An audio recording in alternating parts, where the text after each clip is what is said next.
이거죠. 제일 크게 작용했었던 것. 주중에 제일 크게 작용했었던 것은 파월에 대한 해임? 요 여건이 크게 나왔어요. 파월이 해임이 된다라고 한다면 진짜 미국 시장, 금융시장은 붕괴될 가능성이 높다라고 이렇게 얘기를 많이 하고 있고, 파월이 해임되는 그런 상황이기 때문에 이것도 힘의 논리에 의해서 해임되는 거죠. 그러다 보면 페드, 연준의 신뢰도가 추락할 가능성이 높다라는 거죠. 지금 제일 밉게 생각하는 게 그건 것 같아요. 그래서 여기에 관련되어 있는 스토리를 짜드려야 되는 그런 상황인데요. 요거부터 한번 봐보시죠. 요렇게. 파월 해임. 만약에 파월 해임한다면 미국 시장의 금융시장은 붕괴될 것이다. 라고 이렇게 전문가들이 얘기를 하고 있는 상황이고요. 트럼프 대통령 같은 경우에는 정말 마음에 안 드는 것 같아요. 예, 파월 연준 의장이 진짜 마음에 안 드는 것 같아요. 파월 연준 의장이 여기 있는데, 여기 계시는데, 이렇게. 사실, 우리나라도, 한국은행 총재는 한국은행은 독립기관이잖아요. 그래서 독립되어 있는 상태에서 이래라 저래라 얘기할 수는 없어요. 왜냐하면 견제가 되는 거거든요. 상호 경제 정책적 부분을 협의하고, 그다음에 인제 그 부분이 안 맞는다라고 한다면 이렇게 견제도 하고 이런 부분이 있어야 되는데 일방적으로 움직이는 그런 상황이죠. 특히 인제 트럼프 대통령 같은 경우에는 관세, 예, 그쵸. 관세 정책에 꽤 신경 쓰고 있는 상황이고요.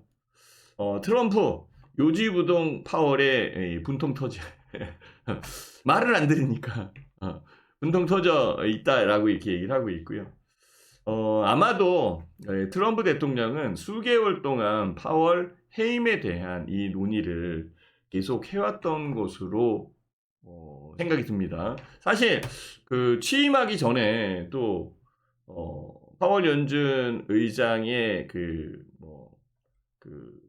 해임 아니면은 파월 연준 의장의 재임 기간을 연장시켜주는 것 이런 내용들이 꽤 많이 나왔거든요. 그래서 말 잘 들으면 다음번 차기 연준 의장 그거 따놓은 당상이다 뭐 이런 식으로 얘기했던 거 제가 기억나는데 어쨌든 금융 쪽을 담당하는 수장으로서 경제 대통령이라고 얘기하잖아요. 그죠? 연준 의장이 수장으로서 본인의 할 일을 하고 있는 그런 상황 아니냐라고 이렇게 생각이 들고요.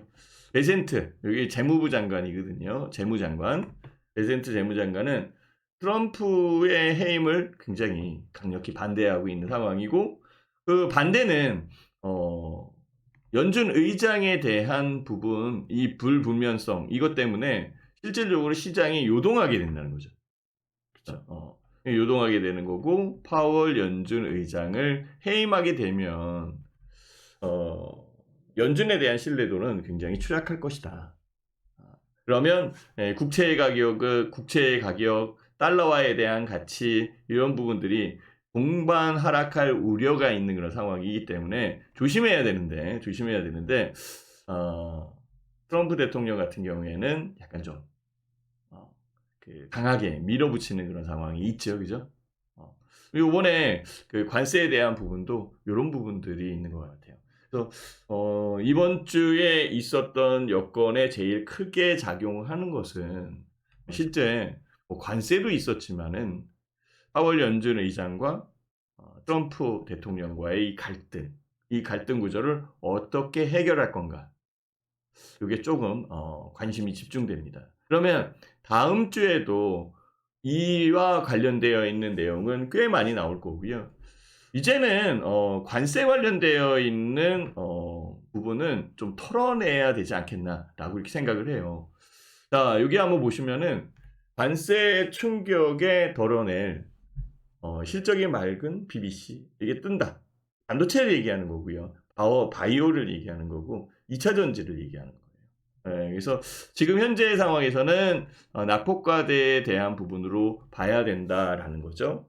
SK하이닉스도 그렇고 삼성전자도 그렇고 삼성전자의 잠정 실적도 잘 나온 거예요. 반도체 부분에서 조금 신경이 쓰여서 그렇지 실제 다른 분야에서는 잘 나왔잖아요. 그리고 SK하이닉스 실적 잘 나올 것이다라고 얘기가 많이 나오고 있어요. 그쵸? 그리고 바이오 같은 경우에는 미국에서 약간 인하에 대한 부분을 강하게 얘기를 하고 있는 그런 상황이고요. 바이오시밀러나 제네릭 이쪽 약에 대한 약효 요런 것들도 많이 검증되어 있는 그런 상황이고 실제 미국 같은 경우에는 전 세계에서 약 가격, 약품의 가격이 제일 비싼 나라에 해당됩니다. 뭐 거기에 약을 판다라고 한다면 FDA의 승인을 받는다. 뭐 이런 얘기가 나온다면 뭐 실제 주가가 막 올라오는 그런 부분도 있잖아요. 그죠? 그래서 바이오, 그다음에 2차 전지. 이제 슬슬 2차 전지를 봐야 돼요. 제가 말씀드렸잖아요. 작년에도 제가 말씀드렸어요. 2차 전지 그때 하면 안 됩니다. 공매도 금지 이게 해금이 되고 그 공매도에서 2차 전지에 대한 공매도 분야 그러니까 공매도가 얼마만큼 진행되는지 이게 진행된 이후에 반전될 때 그때 보는 게 맞습니다. 이렇게 말씀드렸었던 거고요. 실제 2차 전지가 끌어올려진다라고 한다면 이제 실적을 바닥을 딛고 조금 나아진다라는 그런 내용이 나와야 돼요. 그게 이제 슬슬 나오는 거예요. 그러면서 이제 포스코 퓨처엠, 삼성 바이오로직스, 뭐 2차 전지 바이오 전망 맑다 이렇게 리포트들이 나오고 있는 그런 상황이니까 슬슬 봐야 되지 않겠어요? 그쵸? 미리 들어가서 너무 힘들게 꼬여 있지 말고 현금 보유하면서 아니면은 뭐 조금은 짧게 투자할 수 있게끔 트레이딩을 할 수 있게끔 이 전략을 세워야 되는 게 맞지 않겠나라고 계속적으로 어필하고 피력을 했었던 거죠. 그쵸? 이제 기억나시죠? 그렇다고 여기에 계시는 구독자님들도 그렇고 와운의 시청자님들도 마찬가지입니다. 단타에 빠지면 안 됩니다. 단타에 익숙해져 버리면 정말 시장이 대세 상승으로 이끌어지는 그런 부분에 큰 수익을 놓쳐버려요. 짧게 자를 수밖에 없는 그런 상황이 만들어지니까 그게 익숙해지니까 단타를 해서 커다랗게 큰 수익을 만들었다라고 얘기하는 사람은 적습니다. 그냥 만족감이야. 매매에 대한 불안감을 해소시켜주는 그런 차원일 수 있어요. 그러면 포트에 대한 구성을 제대로 하는 게 낫겠죠. 그래서 저는 항상 제가 제시를 하는 게 그거예요. 포트를 어떻게 구성할 건가? 그러면 중장기 포트에 대한 부분을 만들어 놓고 그렇죠. 그다음에 나머지 금액으로 짧게 매매할 수 있는 부분을 택하는 거죠.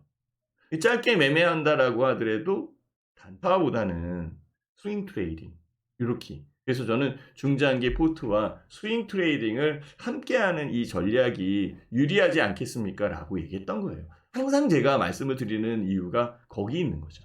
그죠? 이렇게.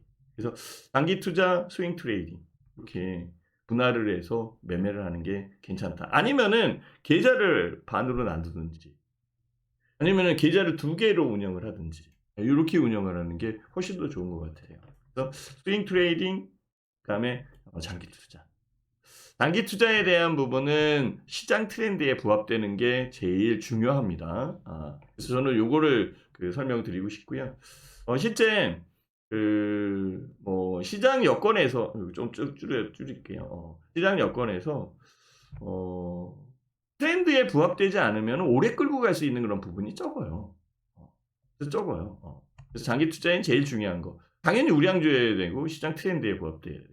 스윙 트레이딩 같은 경우에는 사실 스윙 트레이딩은 2, 3일 전략을 얘기를 하는데 저는 요거를 주간 단위의 전략으로 보시는 게 맞지 않겠나. 그래서 실제 좋은 종목 같은 경우에는 한 주 더, 일주 더 끌고 갈 수 있는 이런 유연성도 있어야 되잖아요. 그죠? 그죠?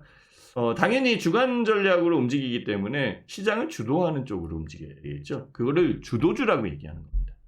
이 주도주로 얘기하고 되도록이면은 황금 라인 이쪽에서 성장 가치에 대한 부분을 따져서 움직이는 게 제일 좋다. 이렇게 지금 얘기를 하는 거예요. 그래서 현재 상황에서는 이제는 관세에 대한 충격을 떨어내 이런 종목을 좀 더 봐야 되는 거고 이런 종목들을 위주로 움직이는 게 바로 진짜 주식에 해당된다라고 저는 생각을 하는 겁니다. 이렇게. 그렇죠? 그래서 이 진짜 주식에서 얘기가 나오는 종목들이 아주 좋아요.